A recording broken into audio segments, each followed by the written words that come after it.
I normally don't pay attention to politics. I'm usually off grid. I don't watch TV. I don't watch the news. I don't even look it up on Facebook if I check my Facebook. Something in me decided it needed to watch this presidential debate.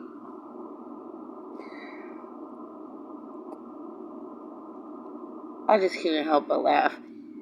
Biden comes across as the butthurt, insecure, scrawny little nerd who didn't get the girl and so had to make up a whole bunch of lies about her. Am I projecting? I don't know. Just because I'm projecting doesn't mean I'm wrong. And as much as I'm not a fan of Trump's way with women, I can't say that he's lying about the immigrants coming in being made up of criminals and mentally ill. Because I saw it on the streets. I already mentioned it in my video. Miami's South Beach. Dudes from Cuba, only been in Ohio, moved to the United States into Ohio for a month. He makes $800 a pop, going and giving massages to rich people, covered in prison and gang tattoos.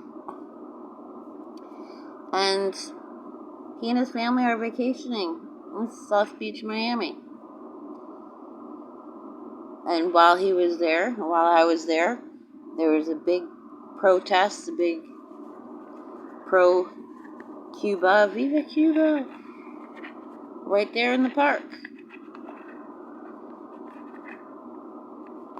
So, I can't say that Trump is wrong about certain things. And he does exude more confidence.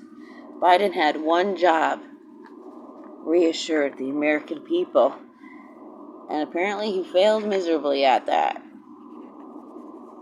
They wanted to push him aside and put in another candidate in response to his performance there.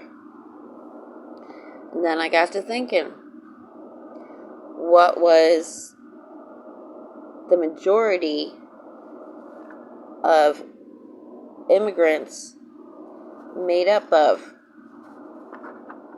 when England was in charge? We had penal colonies, criminals, mentally insane, and indentured servants coming over from Scotland and Ireland and all of those places.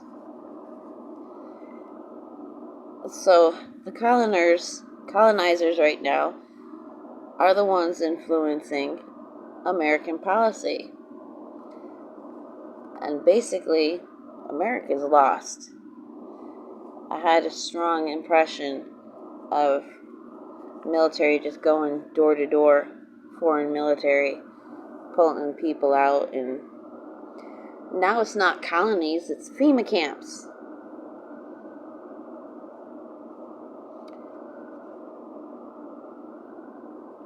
And as far as floating other countries, America's in debt.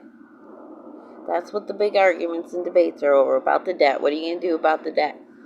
How can you float somebody money if you don't have any of your own?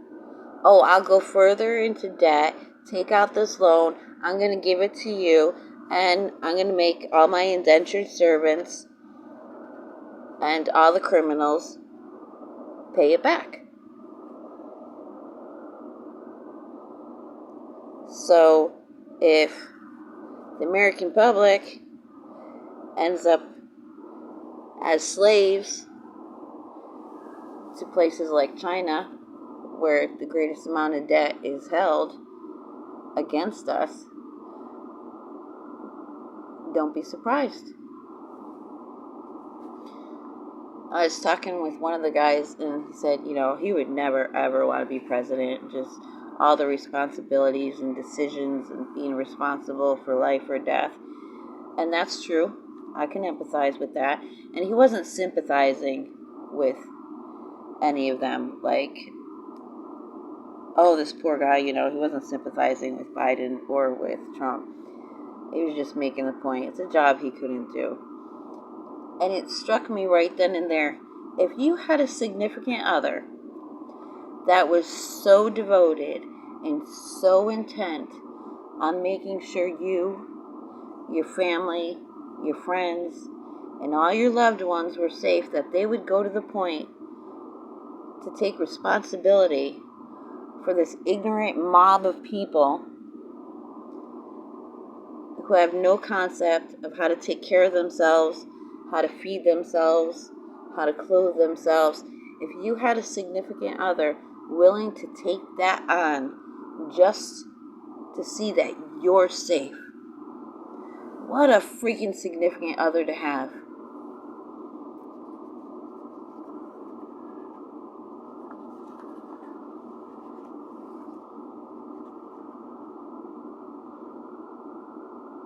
And it seems to me that our first president, George Washington, he didn't want to be president.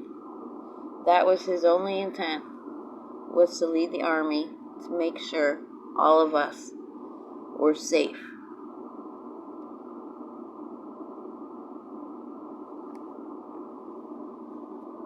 I could totally go for a man like that.